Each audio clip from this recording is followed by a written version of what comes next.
Be ready. 3, 2, 1. Start.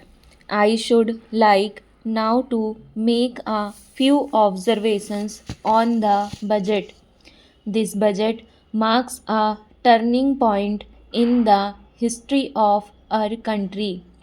It is no use attempting, as some of my friends have done, either to deprecate the budget very strongly or to suggest that we are not witnessing a new revolution in our methods of fiscal training and technique.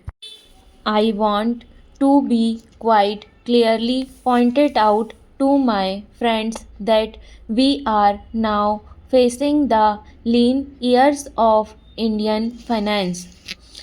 Hitherto, we had revenue surpluses which were a form of public saving and which were meant to be utilized for capital development.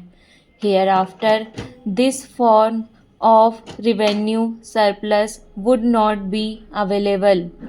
We have therefore to find out ways and means of implementing our great program of national reconstruction at minimum cost.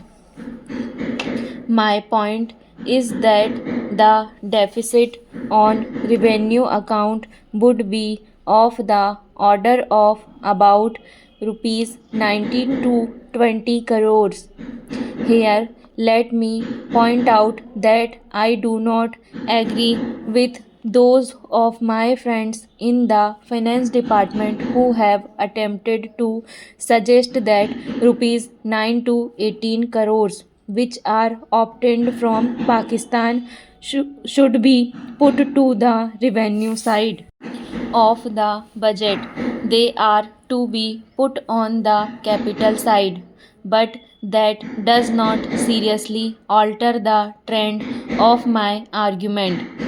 What I am suggesting is that we would have to be prepared for a deficit of a much higher order even on the revenue side. That itself should make us realize that there are very many problems which we have to face and that we have to undertake ways and means of increasing the resources of our country so that it might be possible for us to have a greater amount of surplus or a greater amount of public saving for the purpose of financing capital development. The finance minister, in the course of his speech, Mr. Deputy Minister, pointed out that the deficit during the past 2 years were of the order of rupees 83 crores. I venture humbly to disagree with him because I feel that when we are taking off deficits, we must take into account the overall deficit incurred by the central government, and that would be of the order of rupees 200 crores. During the years of reality light expenditure, we have shortfall of about rupees 200 crores.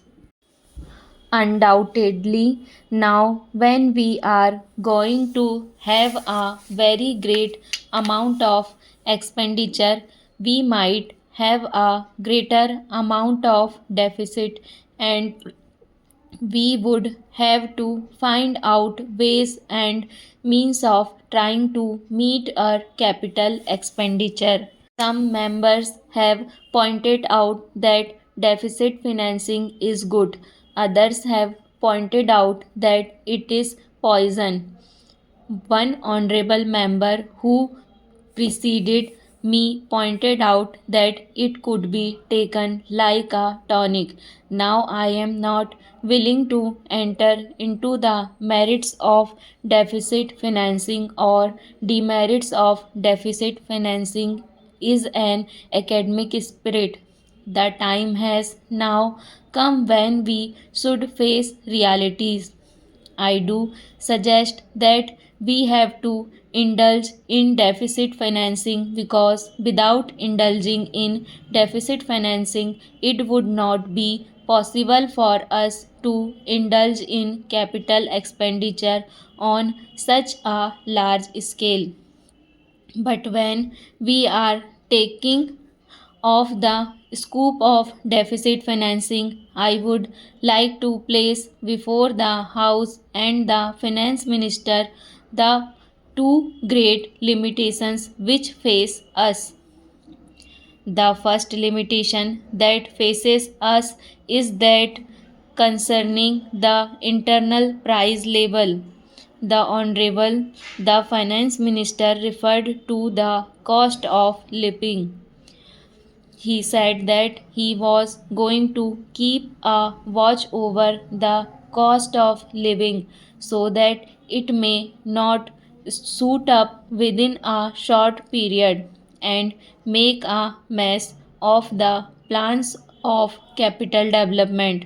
But there is another limitation which has also to be borne in mind, a limitation which has not received as much notice as it should have done in all the discussions that have taken place on deficit financing.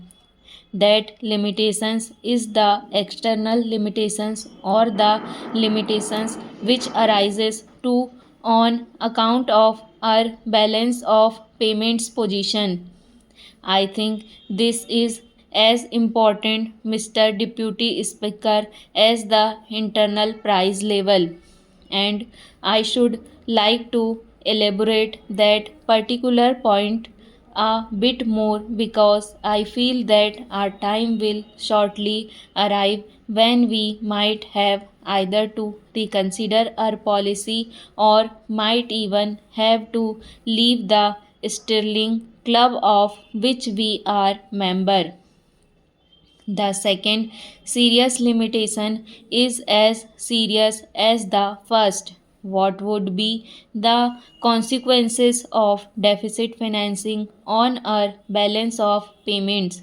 The finance minister, in his budget speech, points out that so far as the balance of payments position is concerned, they have now, whether it is by accident or design, a favorable balance, and they have contributed about 63 crore rupees to the dollar pool during the past 6 months. But the moment we indulge in deficit financing, we have to be prepared for worsening of our balance of payments. Stop.